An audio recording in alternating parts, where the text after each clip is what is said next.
Hi guys, welcome to another IdentityV video. In this video, I'll be talking about how I 1v1 a toxic survivor. So this is the introduction.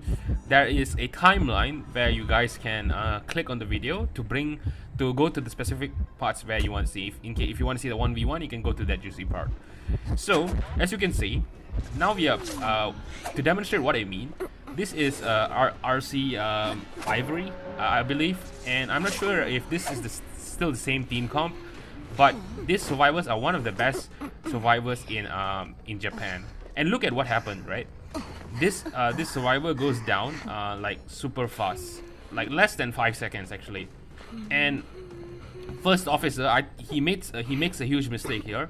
He did not instantly transition, because I'm assuming that they are in VC. So if I was the first officer, I would immediately transition and start to take their rescue. And what would other survivors do if they were either of us? They would start spamming "you're on your own," and then they will start emoting or dancing or doing some dumbass shit. So like, that's what I mean, right? Like, I'm so tired of survivors trying to be toxic in high tier, especially. Like, normally I play hunter. I played hunter for a very long time, and I think like I'm not good at being a hunter because I'm a really kind hunter. Like, I can't remember the last time I was toxic to a survivor. Like, I don't think I ever was. There might be, because I might have faced some toxic survivors and I might have said something. But if there are 100 matches, 99 of those matches, I would just leave, because I am a survivor where like I'm a hunter where like I don't get bothered by my losses. I just want to keep going to the next match, because I would understand, okay, so these are the mistakes I made. I won't repeat this. I'll go to the next match. And once I'm done with the day, I go through every single match I lost and I will analyze what I went wrong with. So that is the type of hunter I am. Back when I used to be was serious in being Hydra, I achieved Hydra. So that is the type of mentality I used to have, and I assume that like survivors, yeah, I knew like I've heard stories, like priestess being this and little girl being this, but I was not aware at all of what goes on in those tiers. And then I started doing survivor rank, right? I'm telling you guys, it was extremely toxic, like a different level of toxic, man. Like, I'm not gonna sit here and lie to you and say that, hey, I have never been toxic throughout my entire time in playing Identity. Yes, I have been toxic, not toxic in a bad sense. Like, for example, the highest containment time I ever had in this game was 250 seconds, containing a Lucino not in quick match, in rank match. So that is my longest containment time. I think it was with lawyer. I can't even remember, to be honest. It's been some time. So do I deserve to win that match? Answer is yes. 250 seconds is unheard of in some matches. So like, what I mean is, after that match, we lost that match, by the way. I deserve to rant. I kited the S batch Ivy for 3 ciphers and we lost that match. I deserve to rant. You deserve to rant if that happened to you. But will I be like, oh, you're so dumb, your mom didn't raise you right? Like, I wouldn't make it personal. I might call you dumb, but I would not like bring it towards family. I would not talk about your race. I've seen some videos of people telling you're from a third economic country and bullshit like that. I would not do stuff like that, man. I'm like, deeply, I would be like, if let's say you fail rescue, I would say, why are you playing rescuer if you can't play rescuer? You do realize that we have to give you a tax of 20% decoding debuff, and we expect you to nail the rescues. If you can't nail the rescues, why are you playing rescuer? Unless it was like genuinely a really, I rarely say those type of things, unless it's like a really bad rescue in general, like you elbow pad away from the chair, or you elbow pad and you don't gain any distance. So like, those things are unforgivable. So that's what I mean. Like, there is a limit to how much you can rant, because there's a fine line between ranting and toxicity. So next we go to the next match. Alright, so in this match, I just want to heavily emphasize, yes, I 1v1 this survivor. Yes, I was pretty annoyed by this survivor. But is this survivor, like, you know, like I'm actively, like, you know, against them, or like, hell no, man. This is actually a series. The first part, I would say this is the smallest miniature survivor I had, I would say, like in terms of toxicity. This is not very toxic, I would say. They were just like, they ranted a bit, and then they even added me, and then that's where I feel like it goes too far. In that match, of course, go ahead and rant. Maybe we can have a discussion about it, right? Talk about like why this and that. We can have a discussion about it. The talking is always great, but it becomes negative when the survivor adds you, and then they keep harassing you. In the next match, they keep harassing you. Just block the player, man. I think this is not even high tier, to be honest. So like, you just block the player and you don't have to meet them anymore. It's so simple. Why you have to be like harassing people? So, right. So actually, you guys might think this 1v1 and this toxic video was inspired by this survivor, but the truth is no. This survivor could not, even with them harassing me and adding me and all that, they could not tempt me to make such a video, because I don't like to make such videos, to be honest. But there is this one individual where I will make a series. I mean, I have a second individual first, and then the final boss. So it's a 3-part series, I think.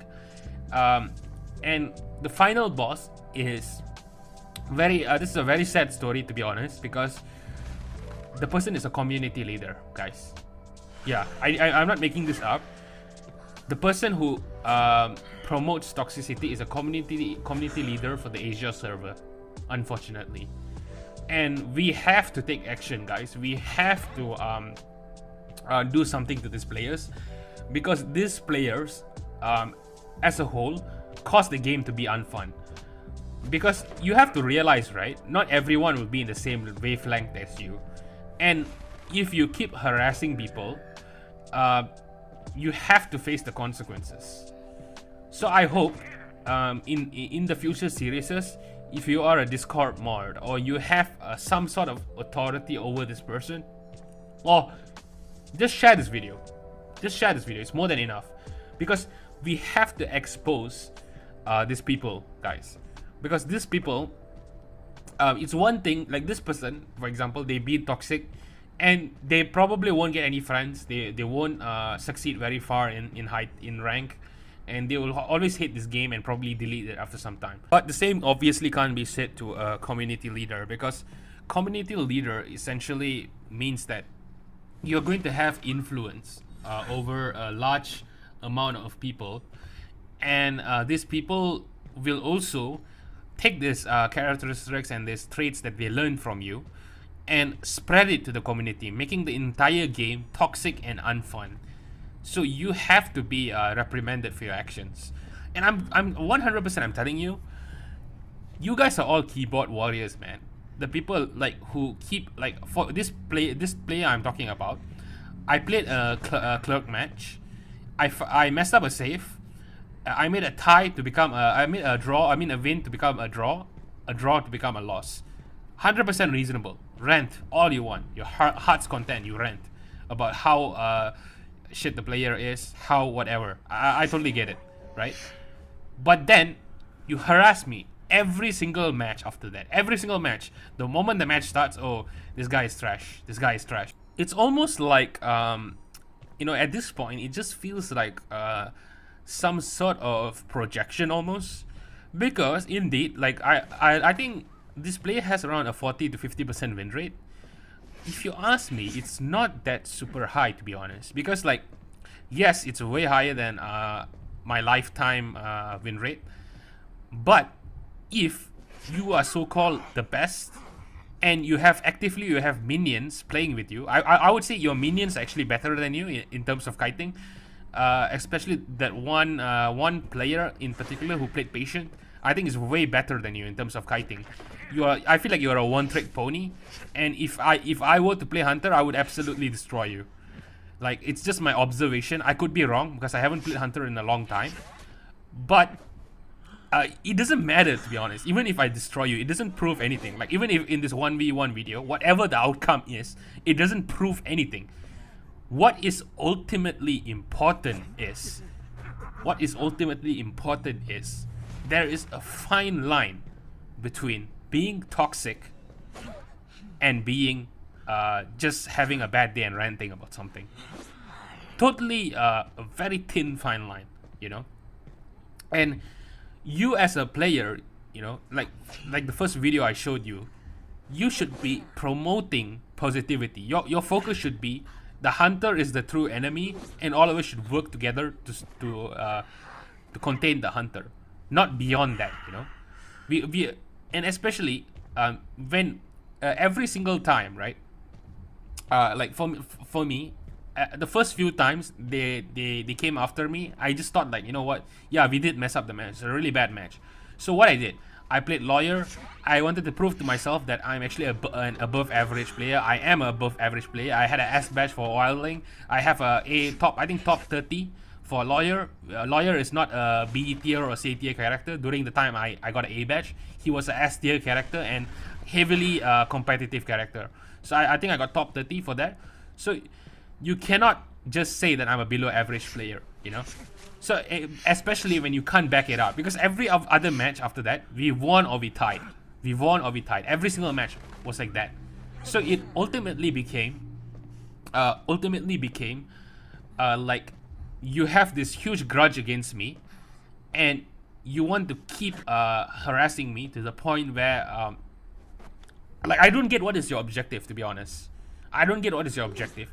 You know, you could have a Discord call with me and try to solve things out, or you can do, like, you know, you can like do so many other methods instead of constantly harassing one person, you know. I can guarantee you, if this was in real life, and if you just have a look at me, you would not dare say those words to me, man. Like, I'm not saying I would do anything, or I can guarantee you, you're just a scrawny little individual who hides behind your keyboard, because I know a lot of individuals like that. You know, that's as far as I'm going to say it. So in this video, you see what this gardener does. This gardener, instead of she breaks the chair. If you observe the video, she broke the chair, and then she didn't go for the save. She just waited. Like, I don't know what she was doing, to be honest. So this is the mistake she made. It was one mistake, but it was a very huge mistake, and it cost us the entire game. So okay, next I'm going to show you the chat. Okay, so anyway, I just tried to explain to her what was her mistake. I explained to her the 3 teleport situation. You have to understand that. And then I told her that why you didn't rescue. And then I did admit that I made some mistakes towards the end. And I tried to be as liberal as possible. Well, like, I was like, you know what?